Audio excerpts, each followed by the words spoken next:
Welcome and good afternoon. If you're on East Coast time, 2 p.m. And if you're in Paris, it's 8 p.m. I'm Devyani Saltzman. I'm a writer and curator. And before we begin and introduce our guest, I'd like to acknowledge where we are, even in the digital space. The AGO operates on the territory of the Anishinaabe, the Wendat, and the Haudenosaunee. And the Dish with One Spoon Wampum Belt Covenant is an agreement between the Haudenosaunee Confederacy and the Anishinaabe Three Fires Confederacy to care for the land around the Great Lakes. The area around Takaranto is also governed by a treaty between the Mississaugas of the Credit and the federal government. And the site has been a site of Indigenous activity for thousands of years. I'd like to just say and welcome our guest who is here via audio as opposed to video, but Kapwani Kiwanga, it is an honor to be in conversation with you. Welcome. Thank you. Pleased to be here. Nice to hear your voice. I'm just going to do a quick thank you to our sponsors, introduce Kapwani, and we will begin our conversation. I'd like to thank the TD Ready Commitment, our lead sponsor for talks and performances, for generously supporting this talk. The AGO team, Kathleen McLean, curator of talks and screenings, and Annie Roper, curatorial assistant for talks, Gallery Poji, and Studio Kiwanga for their support of today's conversation. And without further ado, this is an amazing opportunity and an amazing year for you, Kapwani. So I'm gonna read your bio, but I don't know if it does justice to your amazing and prolific practice. Kapwani Kiwanga is Franco-Canadian, born in Hamilton, Canada. She is an artist based in Paris. She studied anthropology and comparative religion at McGill University in Montreal and art at l'École des Beaux-Arts in Paris. Kiwanga's work traces the pervasive impact of power asymmetries by placing historic narratives in dialogue with contemporary realities, the archive, and tomorrow's possibilities. Her work is research-driven, instigated by marginalized or forgotten histories, and articulated across a variety of mediums, including sculpture, installation, photography, video, and performance. In 2018, Kiwanga received the Frieze Artist Award and was also the winner of the inaugural Sobey Art Award. And just this past fall, she won the Prix Marcel Duchamp in France, one of France's highest honors for the visual arts. Her work has been shown in numerous solo exhibitions and group shows, from the Esker Foundation in Calgary to the Tramway in Glasgow, to the South London Gallery, to the Jeux de Paume in Paris. So without further ado, welcome Kapwani. Thank you for being here. Hello, thank you. I'm going to start our conversation in a little bit of older work, and then we're going to move into more recent projects. You have a vast and prolific body of work. So to begin with, I had the real pleasure of encountering your work at the Esker Foundation in Calgary with the exhibition, A Wall is Just a Wall and Nothing More at all in 2018. This piece is 2017. You studied anthropology, we alluded to that. I'm really interested in how your background in anthropology and research-driven practice informs your work, and wondered if you could give us an example of that in relation to the use of colors and fluorescence in pink blue. Sure. I mean, my background in anthropology and comparative religion is quite key, actually, because I think that's when I really was able to kind of practice my love of research and studying and learning all the techniques of just going into the archive, reading scholarly articles, etc. That's something that I really, really enjoy doing. But when I decided I wanted to choose another medium to share knowledge or to create dialogue with a viewer, I wasn't sure that it was academia that was going to be the best for me. And so I slowly made my way to art. But even then, when I was doing art, until I was able to really integrate this interest in research, it didn't really quite work for me. And I think there was a moment in 2009, I would say, when I made my first, I'd call it my first work. And in that work, I did really combine this love for research and kind of trying to find aesthetic and formal manifestations of the research. And so pink blue, which you see here, is one of those examples. I mean, there's others we could talk about as well. But in pink blue, I was interested first in a larger theme, I would say, and that's often what happens in my work. So I'll start with a theme, and that will then become kind of a project, and the project will end up delineating into chapters or different, different chapters of a project, and that can, unfold over years. But this particular theme I was interested in exploring was disciplinary architecture. So how architecture, particularly interiors, affect behavior, create, I guess, different ways in which the body moves through space, and in, you know, very similarly, disciplines bodies. And so the pink that we saw in that first slide of pink blue is a particular pink called Baker Miller pink. And this is a pink hue that was studied by a scientist who ended up setting up in the United States, and he found that through his different clinical trials, that this pink was meant to kind of calm the heart rate, you know, bring your pulse down, and just generally make people a bit more calmer. And so this particular pink was then placed, I think in 1978, if I'm not mistaken, for the first time in a correctional facility in Seattle, so a military hospital actually, in one of their holding cells, to kind of test the veracity of this claim of this pink being able to calm people down. And this pink is still found, you know, in different prisons across the world. I mean, I was in Switzerland and I was in a holding cell, which was this particular pink. I know that in California, the United States, there's also prisons that house holding cells of this particular pink. So this color kind of came out through my general reading and research around disciplinary architecture, as did this kind of, well, not so much through reading, partly through reading, but also just through life experience and walking through urban spaces, this blue lighting, which you see in the back of pink blue, kind of came to me. And this blue fluorescent lighting is often used in public spaces, so public washrooms or public spaces, with the aim to kind of deter intravenous drug users from using drugs in this public space. So it's meant to efface the veins to make it more difficult to inject. And there's a lot of debate around, you know, if that's more helpful or harmful for people who are using drugs intravenously.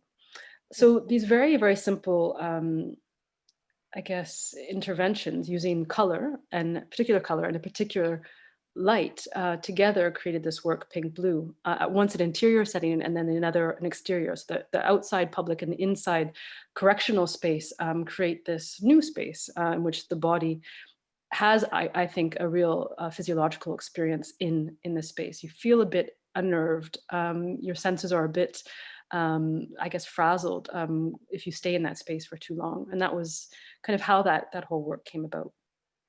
Thank you for the background, and it was an amazing piece to experience. I want to come back, or maybe I'll ask you just briefly before we go into other projects. When you're doing deep research around this, you were obviously reading about paint color in terms of its effects on the body. Are there any anthropological texts you tend to, or theories you tend to work with, just based on your background in this type of research? Or are there any texts that you go back to often in terms of how you are critiquing these spaces? I wouldn't say that anthropological text per se. I mean, I think I did study anthropology, and then from there, I think history, science, all these different kind of disciplines really open up for me. And I think that's probably also one of the reasons why I wasn't too sure academia would be the place for me, because I was so interested in many different disciplines. So I think it's more of the method of research that has been carried over.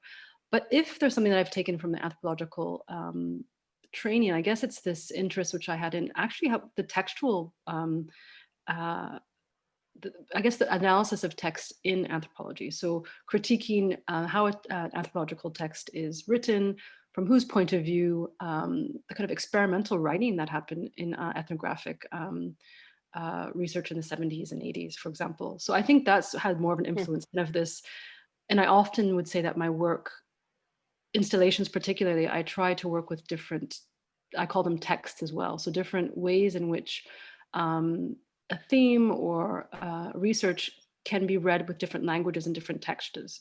So it could be a language which could be mythological, it could be a language which is very scientific, it could be a language which is very just simply aesthetic. And so I try to meld these different languages and texts into an installation. So I would say that this, the reflexive turn and all of this, which comes from anthropology, influenced me more than an actual, I guess, theory. Work in itself. Yeah. Interesting. In light of that, and you're talking about what you're referencing, whether it's social sciences or history, etc., I wanted to move on to an ongoing project that very much works with the archival and historical, and that's Flowers for Africa. And here we're looking at Flowers for Africa, Rwanda. You've used archival imagery in these incredible installations, looking at African independence before consulting florists to interpret them. So I'm just going to show one of the archival images, and I was wondering if you could speak to this image and talk about how historical narratives have influenced your work. So I think historical narratives influence my work in so much as I'm always interested in a multivocality, so different perspectives on history. So partly the histories that are maybe not so loudly heard or are somewhat sometimes silenced actively, or also these really big historic narratives that we say we all know, but that maybe can be seen from a different perspective. So I think that was my starting point for Flowers for Africa. I was on residency in Dakar in Senegal, and I was interested in African independence generally. And being in Dakar, I was able to go through their national archives and university archives and just go through imagery from that particular time. And from that came this idea that maybe looking at history from the sidelines or from a different perspective, not from the political actors, but rather I call them fallible witnesses, being these cut flowers which are placed to kind of decorate or to celebrate a moment which is key in African independence. So that's how the whole project came about. And the images themselves are very varied. Which you see here is something that is very architectural in scale from the United Nations archive, and it's a kind of a triumphant arch which marks the entrance of one of the main roads in Kigali. But then, Flowers for Africa, Tunisia, because this is in fact a series of different works, Yeah. is as small as kind of a boutonniere, so a little lapel. What you see here is Flowers for Africa, Nigeria, which would have been a bouquet that was given to the Queen's representative when she was visiting for the more official celebrations around independence. So that's kind of how the project came about. And the archive is meant to really I suppose fade away in terms of the veracity of the image is not so interesting to me. It's more, how can we reactivate a particular moment in our present, so a historic moment in our present. But in that reactivation, because they're cut flowers, of course, they're constantly kind of fleeting and running away from us. We can't hold on to it. It's not a cliche, it's not a fixed image. It's something that will continually be moving. So this question of flux and ephemerality, how do you say that? Ephemerality? Being ephemeral, ephemerality. I'm going to take a guess there, but the act of being ephemeral. Yes. Thank you. That sounds a bit more correct. So those kind of those ideas of things not being static are quite important. This idea of archive for me, because the archive, I have this kind of funny relationship with the archive where I'm totally drawn to it, and I go there to understand, what came before us, and to understand, the details of a time, or the kind of the concepts of a time. But then at the same time, we know the limits of the archive, that it's, of course, has kept other perspectives out sometimes, or it has one particular curatorial lean or bent. So although it's a place I continually return to, I'm often unsure of where or how to use it. So this questioning of the archive is always present, even when I'm using it. So rarely, maybe older works, there's the archive itself as is present. But for the past while, I've been trying to create, I guess, an integration of what could be a different kind of archive, what could be the next archive. And for me, these flowers, these cut flowers, these protocol works are in fact a kind of leaning towards or reaching towards a new kind of archive or document, a document that escapes the text, escapes the iconography, and all these other methods that we've used, even oral history that we've used up until now to understand the past. So what if objects and installations could be this new archive or this new documentation? And in relation to documentation, I have two quick questions. One is, in terms of historical narratives, and as you said, kind of an archival critique from a different angle, can you explain your concept of exit strategies?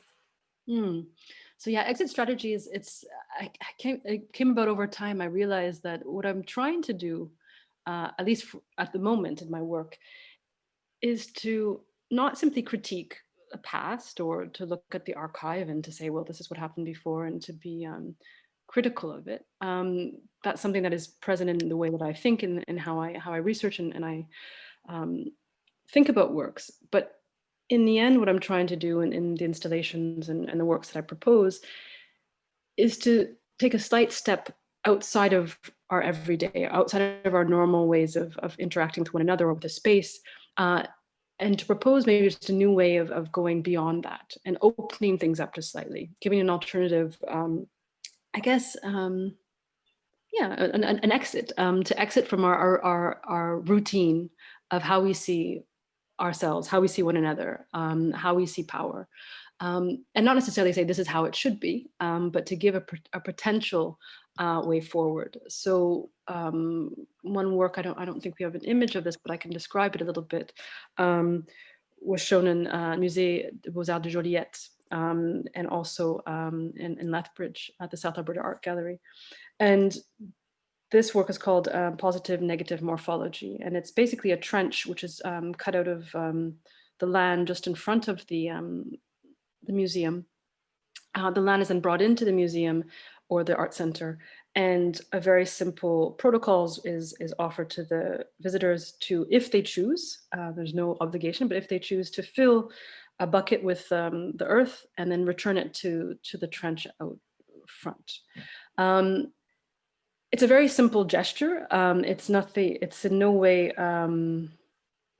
reparative, I would say, because of course it is speaking about our relationship to land and power and private territories and things like this. But it's a simple way, I see that maybe as a very clear example of an exit strategy, in which, as opposed to, at least one of my ways of being brought up was to be taught to take and to not really ask so much and to accumulate. But if we simply learn differently by giving and not repairing or filling, then maybe there's an opening that could happen even in our, in our cellular selves, that we're working in a different way.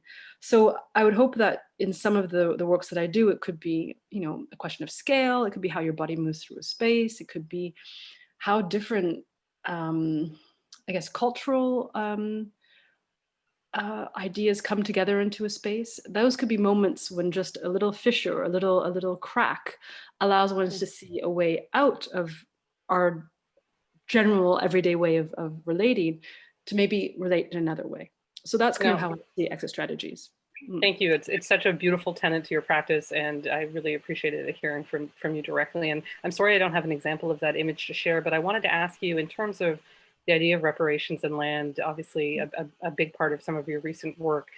You grew up in and around Hamilton and Brantford and adjacent to Six Nations. You live in Paris. You've been there for 10 years. What is your view of the colonial conversation in Canada, the decolonial conversation in Canada, from your vantage point in Europe? Yeah, I think that I'm a bit out of touch because I've been in Paris for so long. So my engagement is really through different artists or things I'm reading online, etc. And of course, they're very different positions, because being here in Europe, there's a kind of a question of being a place that was looking elsewhere to extract, whereas growing up in Canada as a settler colonial configuration, which is quite different, because the relationship to land is much more immediate. The relationship to land here is interesting because it seems that, and maybe this is part of the reason, I never thought about it this way, but maybe it's part of the reason why I'm so interested in plants and botanical gardens and things like that, which are present in either in London or also here in Paris. There's different colonial gardens, but also tropical gardens, where I've spent some time looking at historically how those came about and what their role was. So that kind of question of territory is somewhat removed, because the territory, in terms of colonial, I guess, economies of plantation economies and things like that, is something afar that is brought into this very microcosm of a botanical gardens or a scientific garden to be studied, to I'd say, increase results, to understand a foreign place better by understanding the cycle of a banana tree, for example. And that's quite different, I feel, from, and also I think I was in Canada as a younger person too. So maybe my relationship to that is much more unformulated in terms of articulated, whereas I think as an adult in Europe, I was able to articulate these questions of colonial and land in different ways. So I think that the question of position changes very, very much so, because the land which is being really violence is being enacted on, is one which either you're standing on and walking on, or one which is somewhere afar. And that's been my experience of kind of understanding, being in Paris, but in Europe generally, is that these afars are imagined. And of course, if we look further back, there's lots of violences of environmental aggression in Europe as well. We don't have to go very far, but not in the same configuration of colonialism. Although I think we could probably find a lot of similarities, despite the differences. But there are exercise. Yeah. No, absolutely. And I mean, you've talked about being an outsider, a perpetual outsider. I mean, would you say that detachment is part of your practice in the sense of having that long view, whether you're in Europe looking at North America or vice versa? Yeah, and I think that detachment also allows one to be, I think, to be many people at once, not to be that person, but to see different perspectives at once. I think to pull those different subjectivities and personalities, although it's not oneself, but having that detachment allows there to be multiplicities again, even if that isn't my own subjectivity, which it always passes through my subjectivity, whatever I make. Being a bit more detached allows me to also bring in the other. So I think it's an exercise in allowing more space, and I always see it as kind of inviting people around a table to converse, not always to be in agreement, but at least to be at the same table. No, absolutely. And I want to give the audience a chance to see more of the vast materials you use. I'm going to ask you about medium in a second, but I wanted to share one of my favorite projects of yours, which is more recent, which is Glow 2019. You're working in a very different material. You're not working in floral arrangements here. You're working in lucite and wood and LED and quartzite. I wondered if you could give us a little bit of a background of what Glow references in terms of colonial laws, and then I have a question about that. Okay, so the Glow series is really came out of some reading I was doing around Simone Brown's work, Dark Matters. So if you get a chance to read it, I think it's a good read. It's quite interesting. Historically, and in that she has a particular chapter around lantern laws. So lantern laws being these municipal laws which are found in Boston, but also in New York, but also other parts of the world, in which it was stipulated clearly that any slave who was not accompanied by what one could understand to be a quote unquote white person would need to carry a lit lantern when moving around in the evening. So this idea of surveillance and visibility kind of really collated in this particular law. And so I was interested in that question of light and visibility, and so wanted to work with these, I guess, minimalist kind of sculptures, but that also for me had some kind of question of movement in it. The ways that they're kind of somehow escaping. They're not statics. They're not monuments. They're not. They're more, I guess, this leaning towards a question of fugitivity, of escaping, escaping visibility, in fact, although they're still lit. So that's kind of the history behind those works. And can you talk, I mean, this is a big question, and you've partially answered it, but can you talk about visibility in relation to your work as a whole? And does the choice of materials specifically with Glow also represent a reclamation of power in terms of stone, in terms of solidity? Just curious. Yeah, I'd say that visibility is definitely in the most, I guess, a series of works. So this works around Glow, but some other works, it's quite interesting for me to kind of look at this idea of not so much visibility, but more the question of concealment. I think is what I've been interested in more recently is how to exist without being, how would I say, yeah, data processed, I guess, in some way. In terms of privacy. Yeah, privacy, but also generally thinking about what does visibility, I think, one can think about visibility in different ways. I think in discourse from 20, 30 years ago, there was a real push. People wanted to be visible. And there's a questions of, you know, a hegemonical kind of center and the peripheries that were not so visible. And one could talk about visibility politics or minority politics, all these different things. And I think that now the question of being visible is not necessarily where the question of power and even survival it holds for the most vulnerable populations, and somehow being invisible and being able to do things on one's own terms becomes more and more interesting. So that kind of happens in the works that I'm in this whole series around glow, but also the shade works that are also you can see in this particular slide. But the actual material, to answer your question around material, I was really reticent to work with marble and with stone. I was thinking, this is going to be too monumental. It's too much of a monument. And because of the flux and the ephemerality of the Flowers for Africa works, which I still tend towards, this kind of transparency, this kind of almost effacement, is something that I feel more comfortable with. But with these particular works, it's felt like it made sense. But it's true that the stone was never a statement in terms of marking presence. It still was trying to lean towards a kind of a movement. Thank you. And they're amazing works, and we're kind of moving kind of up until more current pieces. So I wanted to first also ask you just how, you've said you've worked in stone, you've worked in the ephemerality of floral arrangements, you've worked with materiality, and I'm going to go into even a more recent work, which is Nations 2020. Here you're working with fabric and embroidery. We're going to come back to this in a second, but how do you choose and gravitate towards your medium when you're examining a specific, as you said, kind of subject matter or project, because you are so versatile in your use of mediums? I also want to say to audience, please remember, please add questions to the chat. We will be answering questions at the end. So the question of materials, my process is very much, it's pretty much always the same. I read, I go into archives, I spend time speaking to experts who know, about a particular subject matter. And I don't know what I'm going to be doing with it for a very, very long time. And then eventually something will come. And so disciplining architecture, for example, in pink blue, I didn't know I wanted to focus on color. I was thinking I'd be working more with volumes of spaces. That would be something a bit more architectural. I mean, it is in the end. But the color kind of came out just through my reading. And the same thing kind of happens with all of my works, is that I'll just know it should be a video. It should be an installation. Mm-hmm.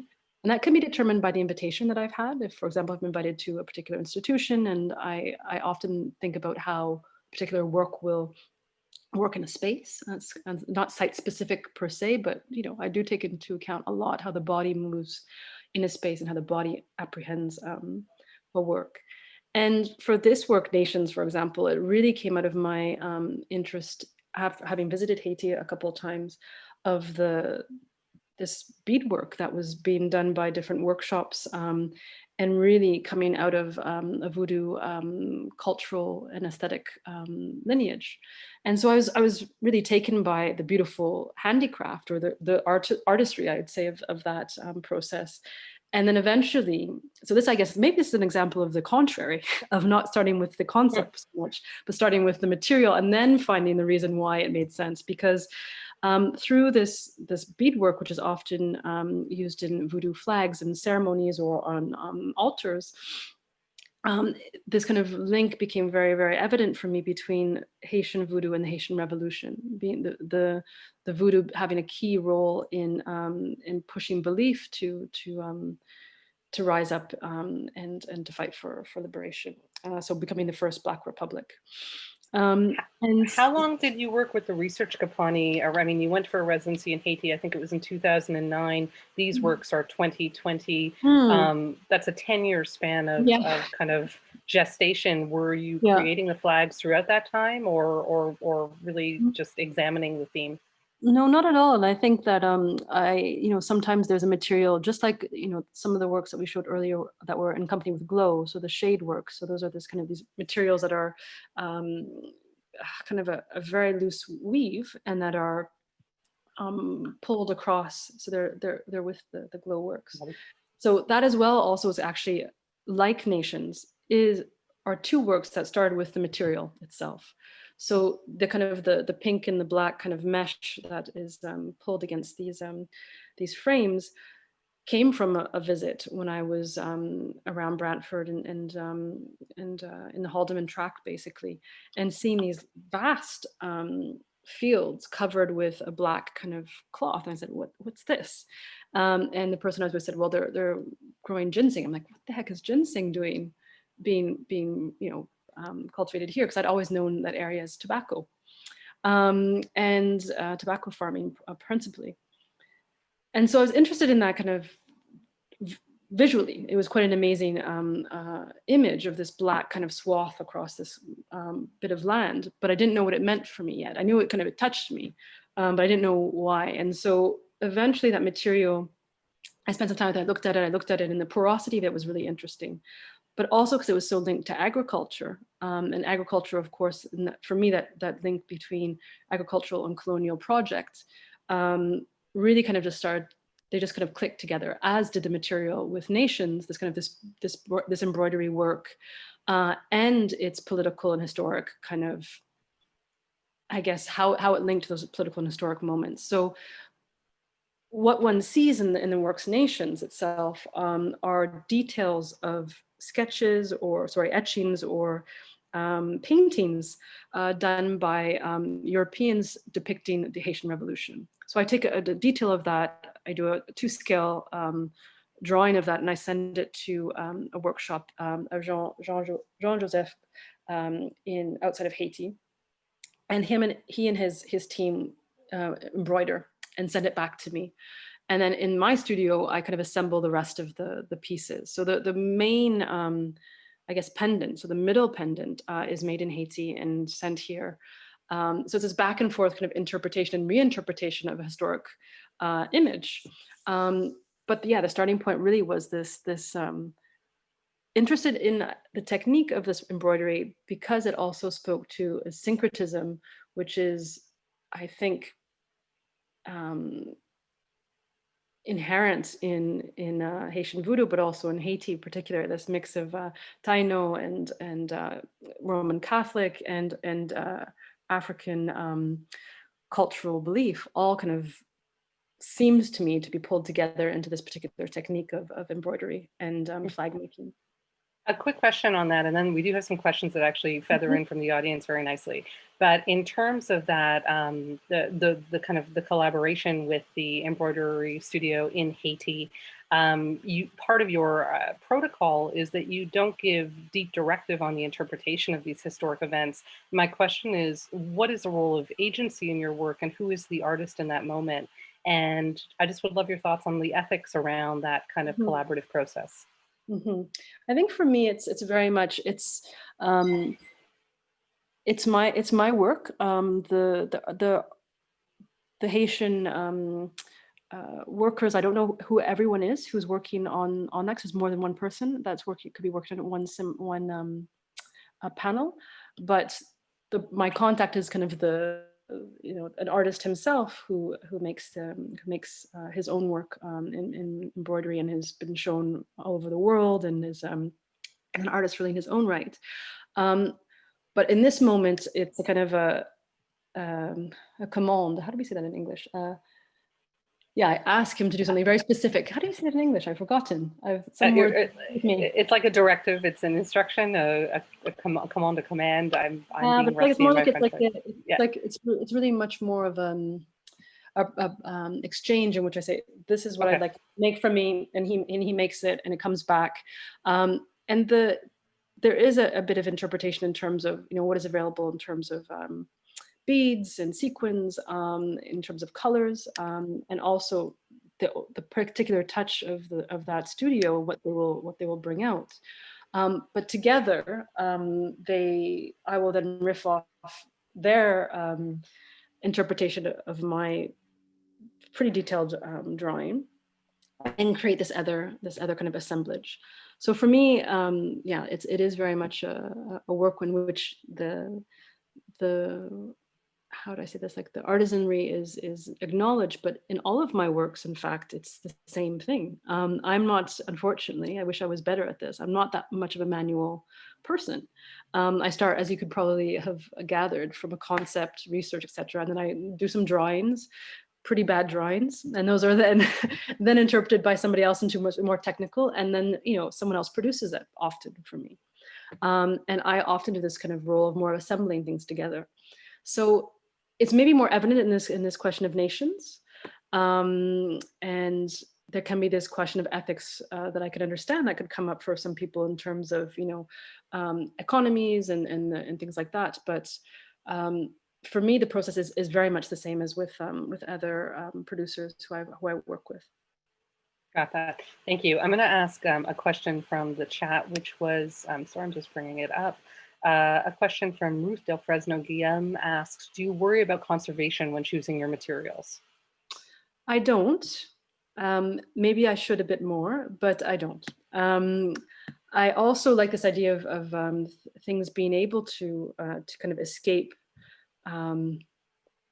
collections somehow. I have this funny, when I started to make objects, it was quite a thing for me, because I did kind of video, and I did a lot of performance and things that were more intangible, I'd say. And the question of collecting itself is something that I'm not too sure about, because I've spent maybe just too much time in ethnographic storerooms, and I have this kind of interesting, it was kind of not interesting, an uncomfortable feeling in this idea of collections. So I think I like this idea of the works that are there for a time that can somehow escape into almost a memory sometimes. I'm not creating works just so that they can disappear. There's works which are protocolar, of course, so then the protocol allows you to reactivate with, the case of the Flowers for Africa and some other works as well. But the works, for example, like this for nations and things like that, I don't think about that so much, because in everyday use of making an embroidered flag that you would use in a ceremony, or that you would use as an everyday object, it will also have its, coming and going, and care needs to be taken if you want to preserve it. So, yeah.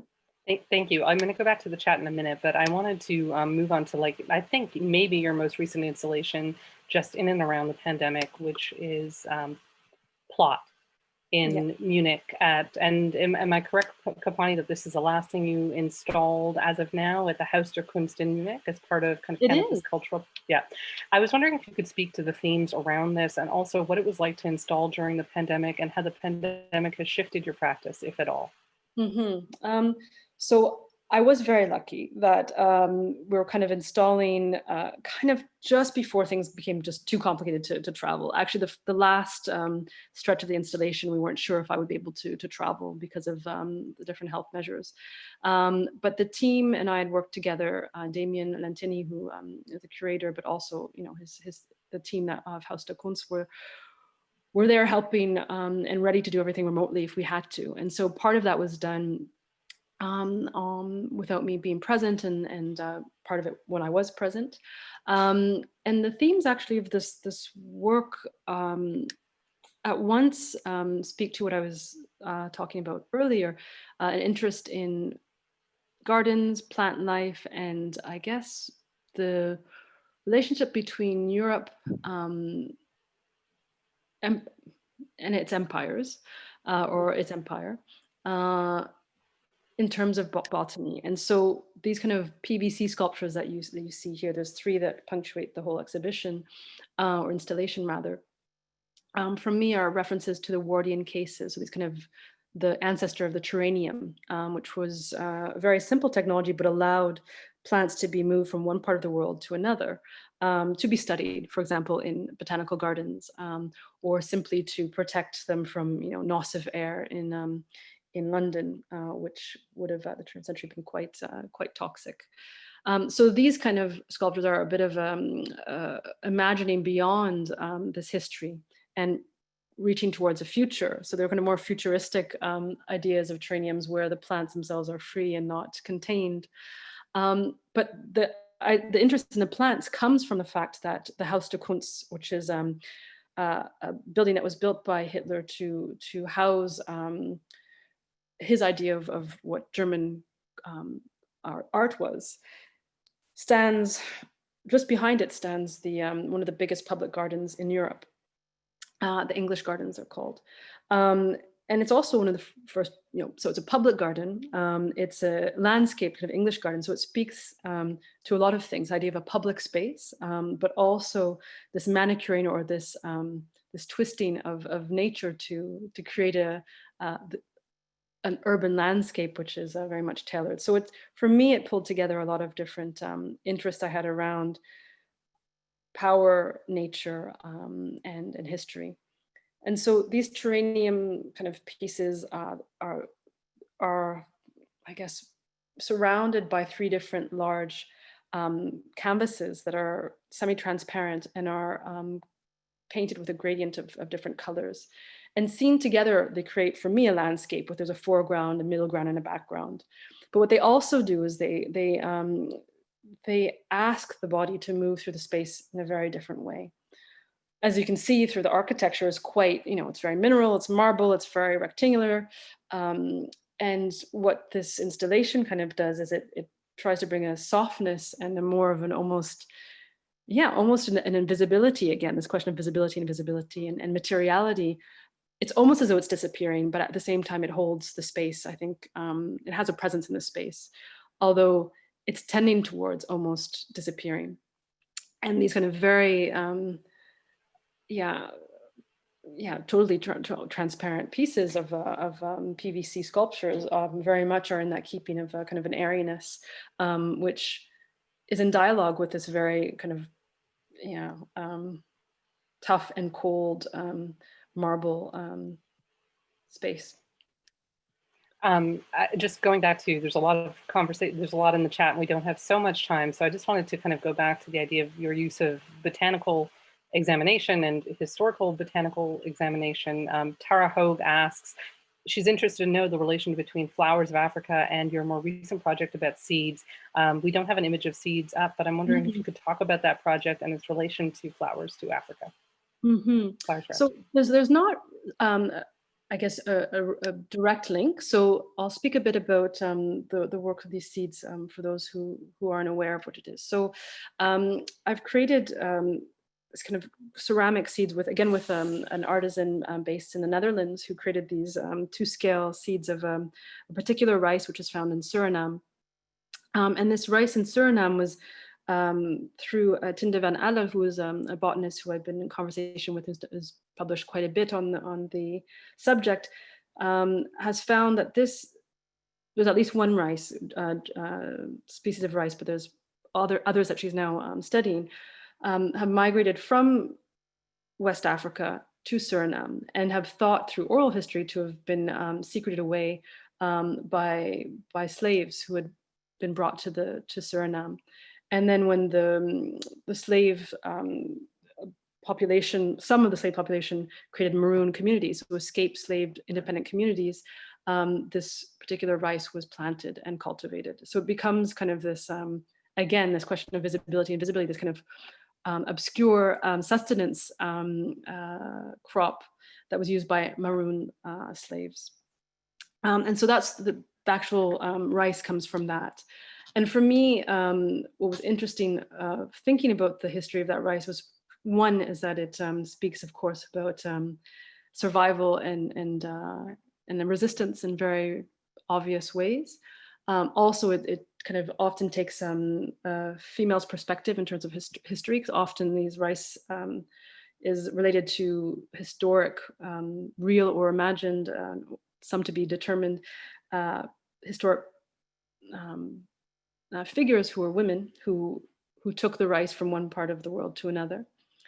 And they also kind of think to the continuity, this mutating, I guess, landscapes as well, because of course, planting this rice from Africa into the more, let's say, uninhabited parts of the landscape in Suriname creates a new type of ecosystem as well. So there's not, I guess, a direct link with flowers for Africa, if not just looking outside of the human to understand social and political history. And I think that stepping aside, just like the exit strategies in some way, allow me to see things in a different way.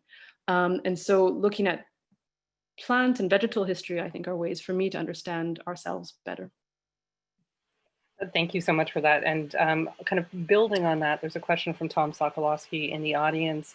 When you're working in spaces such as, or referencing Suriname, or your work in Haiti, etc., and it's presented in places where there's a sense of elsewhereness, somewhere other than you are familiar with, do you feel it can reach the public in other ways than how they are received when exhibited in a museum or institutionalized space, say Haiti, Rwanda, France, USA, Suriname? And how do you engage beyond the institutional space within those communities? I think for each project is a bit different. Each institution is always quite different too. It's interesting in some ways because showing the rice for the first time was in Rotterdam, so that has a Surinamese community and a history linked to Suriname.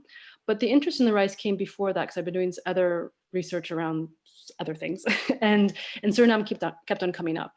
And having that moment to actually to produce the work and thinking, well, there's a Surinamese community that's here. There's already been quite a few exhibitions in the building, but also in the area around Surinamese history. Having spoken to different people who have Surinamese background, felt like the conversation would go further beyond that. And the link was, there was some talks and things which also tried to push the questions of different cultural approaches to plants through the Surinamese community were also integrated into that particular exhibition. So in that particular case, I think that's what I could say to that. The Haitian one is interesting because it was first shown in Miami, so it has quite a big Haitian population, and also in France. And France, if it doesn't, should have a good understanding of the Haitian Revolution because it really is in parallel and is very much of the same, I guess, global thinking around republics as the French Republic. So for me, although the starting point is maybe very particularly Haitian, it is for me, I wouldn't say universal because I don't like that term at all, but it is a shared history. And if it isn't seen as a shared history, there's a question, why isn't that seen as a shared history? Why is it seen as a history that's been segmented and disciplined out and not part of a conversation that is multifaceted because from multi perspectives? So that whole image again comes back to me around the table and who are the different people sitting around that table. And so if it feels as though, the works around the Haitian Revolution and nations is out of place, then I ask, why is it out of place? And for me, it totally has its place, and it should be part of, I think, our understanding of history, political history, I would say anyways, globally. So yeah, that's kind of how I see that particular work. Thank you. We have time for a few more questions, and I'm just going to take one more from the audience and then ask you one, Kapwani. And I also want to ask you if there's something you want to talk about project-wise that you haven't discussed yet. But first, in terms of the archive, Amy Furness asks, related to your comments on institutions and collecting, it sounds like you are resisting the archive so far as your own practice is concerned. Could you comment? And yet you reference using the archive as a starting point in many of your projects. Yeah, I think the archive, it's a complex, I guess, dance that I have with it. It's, as I said, it's a place I continue to come back to. It's some point my ground zero from which I start to build a project. But being in that space of the archive, which of course is not a physical space necessarily, but in that space of the archive, is not a comfortable one. It's one that I'm always continually asking, how is it created? What narrative was it meant to be supporting? And then from there, I think, okay, then what kind of archive would I want to, access, or what do I think could be brought into the archive? So I guess that's how I see the archive. It's not. I can't give a simple response because it's a very complex one where there's a push and a pull, and also I guess a desire to expand, just to push it bigger, to ask it to be a bit more less easily understood. I think in embracing the kind of complexity and the kind of the muddiness is something I find a bit more earnest in terms of what the archive is for me anyways. To finish off, before we may take one more question from the audience, but I'd like to ask you, in an interview for Art News, you said, "I'm very reluctant to talk about what's happening now, the hot topic, the outrage, the moment. We're on the verge of the inauguration in the United States. You say it seems necessary to ask, instead of looking at what's hot now, how did we get here? But in your opinion, and in light of this year, how did we get here?" What are your thoughts? Yeah, I mean, it's how long do we have? I think this is like generations of exploring, right? And I think my works are all kind of tending towards or reaching towards those things. How did we get there? So how do we get there? Uganda's elections just happened, and we just saw, you know, I've done a work called Flowers for Africa, Uganda. So there was a moment of independence that came about, and there's lots of hopes and desires and around that. And where are we now? So go back, and maybe we can understand better where we're at now. I think looking at the glow works, and then you see what's happening in the United States. It's also a different way of apprehending the now. So I think all my works are in somewhere, because they touch on history, are ways of saying these are some of the very clear structures, legislations, cultural products even, that have led towards a way of thinking that, you know, are the bâtissement, or the kind of the building that of our now. So I guess that's my answer in a roundabout way. I appreciate that. I just want to ask if there's any last questions, please ask them now. We've got about 5 more minutes. And Kapwani, I was going to ask you, first, you are so prolific. You have been installing in Munich and showing around the world and winning the Prix Marcel Duchamp. How do you manage your own time and practice and balance in life? And what are you excited about that you're working on now? I don't know if I always balance so well. What am I working on now? I'm working on a lot of things that we don't know when they'll open. Let's put it that way. As with, and it's a nice, and I'm really actually very thankful that I have that, that I know that I haven't had things canceled. Whereas I have people that work in our sector that have things that are just canceled. We don't know, you know, people that are in the performing arts that just have things canceled. For now, I'm working on projects that will be eventually shown, hopefully, or at least I'm going to hope that they will. So for Munich, there was meant to be a couple more installations, or kind of installments rather. So kind of different activations of the space, and continuing the research and the making around plot. That should continue in some shape or form. I'll have an exhibition that will be opening just outside of Paris in a place called Ivry-sur-Seine, at an institution which is really wonderful called Credac. That will be a solo show in which I'm looking at the question of plants and resistance once again. Yeah, a few group shows as well. Yeah, a lot of bits and bobs that the dates to be determined. Let's put it that way, because it's always shifting. Thank you so much, and I hope you enjoy this pause. And just as a big fan of your work, it's a real honor to spend this hour with you, and I'm sure everyone watching from around the world feel the same. So looking forward to what's next, and thank you again. Thank you for the invitation. An hour is really, really quick, isn't it? It is. It went very fast. And I actually, okay, I'm going to be selfish and say one more thing, but is there anything you haven't spoken about that you wanted to speak about? No, I think we need a few more hours for that. It'd be nice to just speak again, and it was a pleasure to speak with you, and thank you for your selection of works to talk to and to speak to and to share. And thank you for the questions that were brought in by the audience. So great, thank you. Thank you, and thank you all for attending, and keep well. Thank you, Kapwani. Bye-bye. Bye-bye.